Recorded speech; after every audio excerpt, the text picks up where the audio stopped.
This video is sponsored by FanDuel. Click now to see an exclusive video and to compete against me in fantasy football. Or use promo code TOMMYBOY when you sign up today to receive 5 free beginner NFL contest entries. Hey guys, TommyBoy here.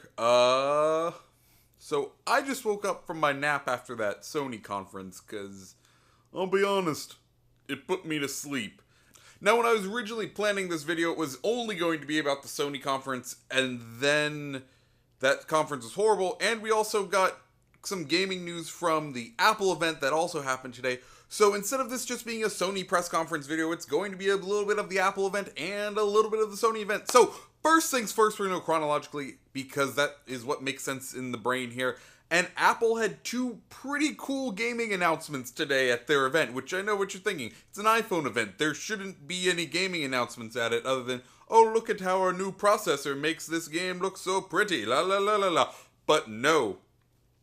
Miyamoto came out on stage at the Apple event revealing Mario for iOS. It is not going to be free to play. You're going to pay to play, and it is a game you can play with one hand. So you can play it on the subway or while eating a cheeseburger or an apple. So that's awesome. I'm super stoked. I was clapping at that announcement. I was like, yes.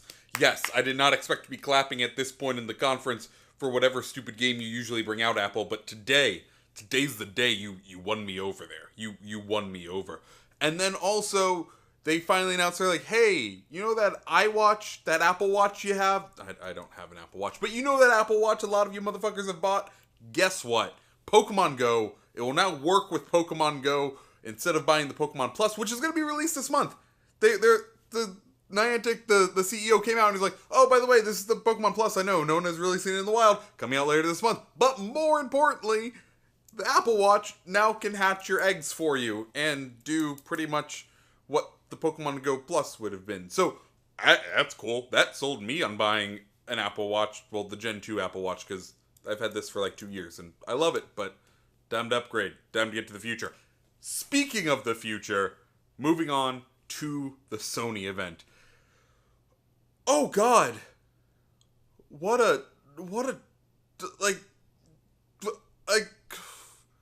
I don't even know. I was bored out of my mind. I was the best part of that event was the games they showed off, because we finally got a new demo of Horizon Zero Dawn. We got to see some Brontosaurus climbing, and then we also got some footage, an extended look at Mass Effect Andromeda, which we haven't gotten before.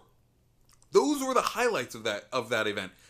So the 2 announcements were the new PS4 and the PS Pro. So the new PS4 or the PS Slim that got leaked a couple weeks back, well, it's out. It's going to be $299, so exactly the same price as an Xbox One S. It's a little bit smaller, and it does its thing. And then we got to the Xbox, or sorry, not the X. We got to the PlayStation 4 Pro, which does HDR and 4K gaming and streaming, but not 4K Blu-ray. The idea of the Pro is that it's for those people who have 4K TVs and want to be able to play their games in 4K. It's going to up-res the games to 4K.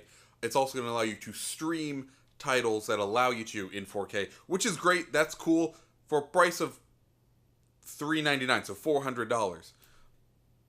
But here's the problem. It came out after the event that the new PlayStation Plus, the new PlayStation Pro doesn't play Blu-rays at 4K. So it can do streaming and games at 4K for $400, or you can pay $300, the same price as if you're in the market for a 4K media box.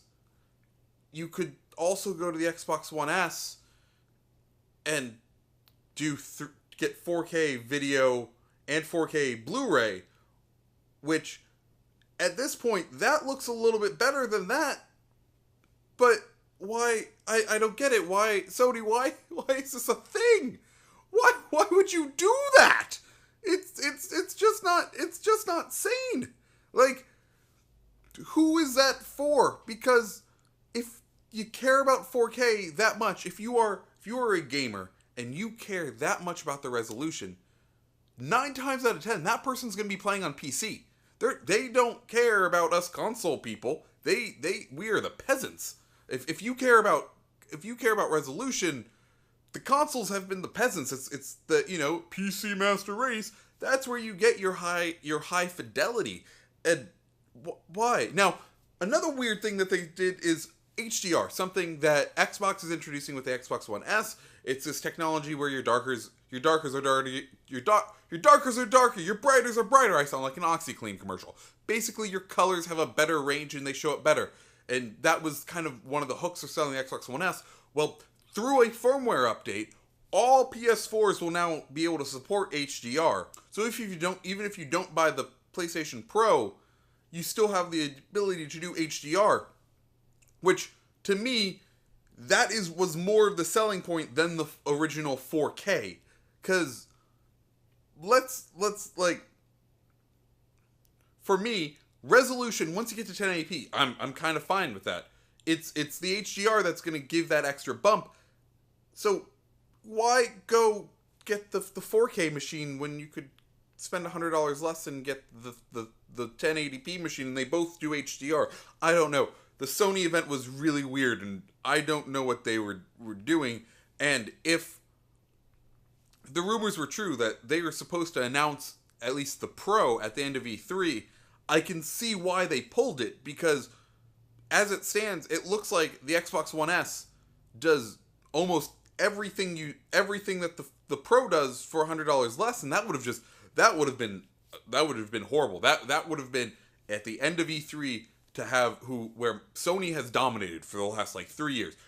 For them to have come out on that stage, and if they ended it on that note and not the notes that they ended it on, that would have been a disaster, because Microsoft clearly would have just knocked it out of the park.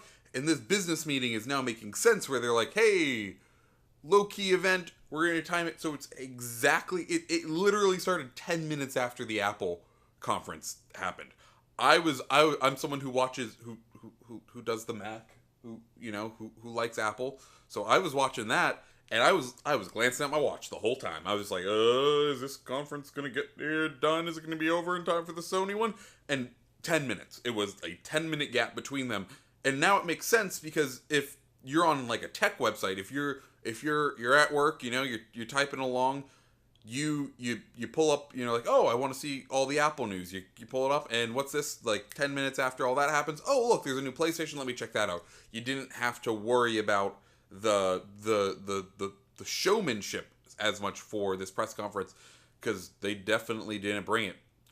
So, yeah, guys, that's my big long rant on today's press conferences. What did you think of them? What are you more excited for? Are you more excited for Mario or the Sonys or what? Tell me down below in the comments, guys. My name is TommyBoy601. Hit that subscribe button down below.